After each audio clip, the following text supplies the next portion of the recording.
معزز سامعین گرامی قدر، گزشتہ ہفتے کے اندر آپ کے سامنے حکومتی ایک عہدیدار کی بلکہ ایک صوبے کے گورنر کی چند ویڈیوز لیک ہوئی۔ آپ سب کے علم میں یہ بات ہے، قطع نظر اس کے کہ وہ ویڈیوز اصلی ہیں یا جعلی ہیں۔ اگر جعلی ہیں تو جس نے یہ بھیانک کام کیا اس کو سزا دی جائے۔ جہاں تک دوسری بات ہے میرے بھائیو، آج اس حوالے سے چند گزارشات کو آپ کے سامنے رکھنا ہے۔ جس طرح مسجد کا مولوی یا مسجد کا امام یا مدرسے کا استاد، اس کے اوپر یہ دوہری ذمہ داری ہے کہ اس کے اخلاقی سٹینڈرڈز اور معیارات ہائی ہونے چاہیے، اور اس کے اوپر یہ دوہری ذمہ داری ہے اور اس کا جرم دوہرا سمجھا جاتا ہے اگر وہ مسجد اور مدرسے کے اندر بیٹھ کے کوئی بد عملی کرے۔ ہم نے پہلے بھی آپ کے سامنے یہ مطالبہ رکھا تھا، چاہے مسجد کا مولوی ہو، مدرسے کا محتمم ہو، اس کو قرار واقعی سزا دینی چاہیے، اس کو مینار پاکستان سے لٹکا دینا چاہیے۔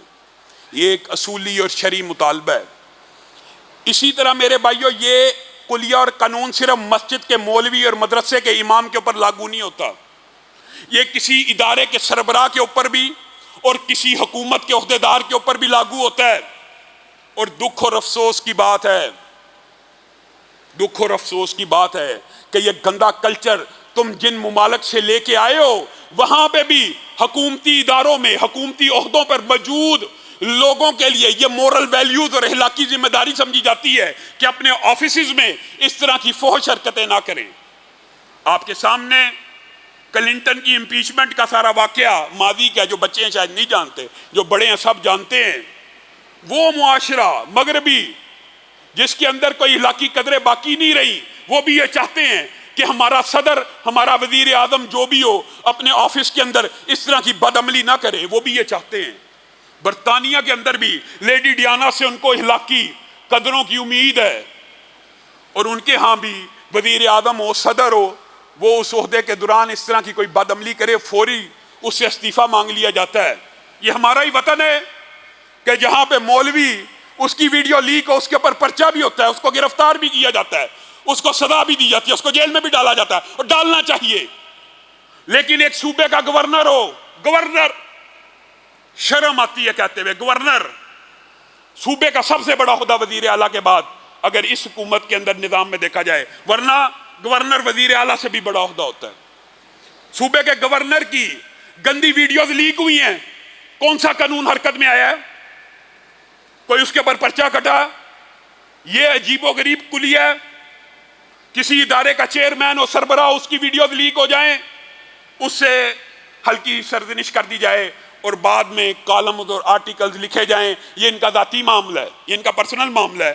اور آپ حیران رہ جائیں گے اگر شوبز کا کوئی بندہ ہو نا، شوبز کا، اس کی اس طرح کی ویڈیوز لیک ہو جائے، ایک جملہ بھی نہیں بولا جاتا۔ میرے بھائیو، یہ بات یاد رکھنا، اگرچہ یہ گناہ پرسنل ہوتے ہیں، اگرچہ یہ بات، دو باتیں آپ نے سمجھنی ہیں۔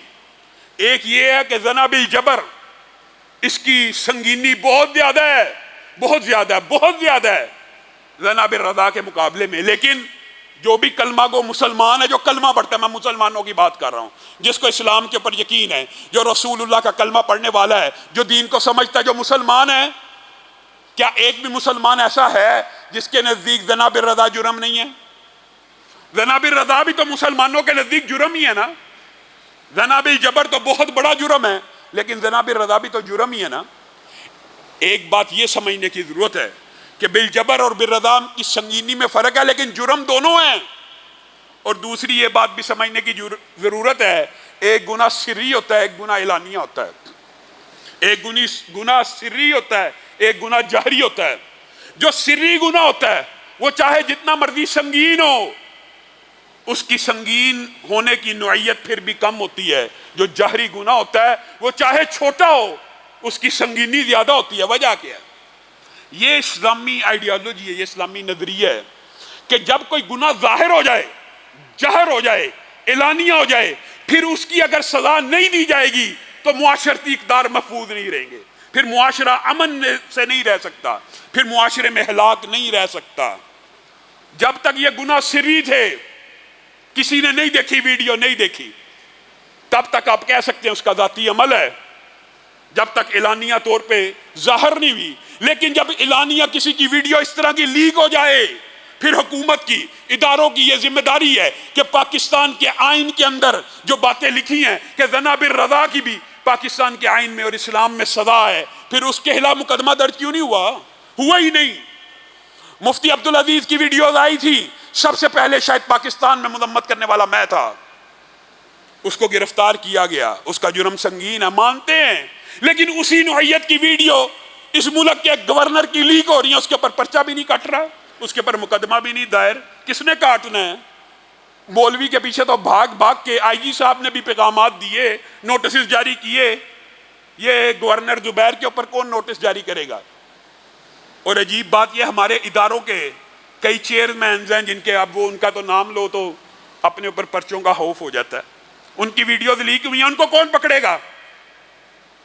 جو شوبز کے اداکار اور اداکاروں کی ویڈیوز لیک ہوتی ہیں، یہ گناہ جہری ہو جاتا ہے، یہ اعلانیہ ہو گیا. اگر آپ معاشرے کو اس اخلاقی بدبختی سے بچانا چاہتے ہیں یا پستی سے بچانا چاہتے ہیں تو ان بد کرداروں کو آپ کو اعلانیہ سزائیں دینی ہوں گی. میرے بھائیو، جب گناہ ظاہر ہو گیا، جب اعلانیہ ہو گیا، اگر پھر بھی آپ اس کو پروٹیکٹ کرتے ہیں، محفوظ کرتے ہیں، تو آپ لوگوں کو کھلی چھوٹ دے رہے ہیں کہ یہ پرسنل معاملہ، گویا یہ گناہ ہی نہیں ہے، یہ گناہ ہی نہیں رہا.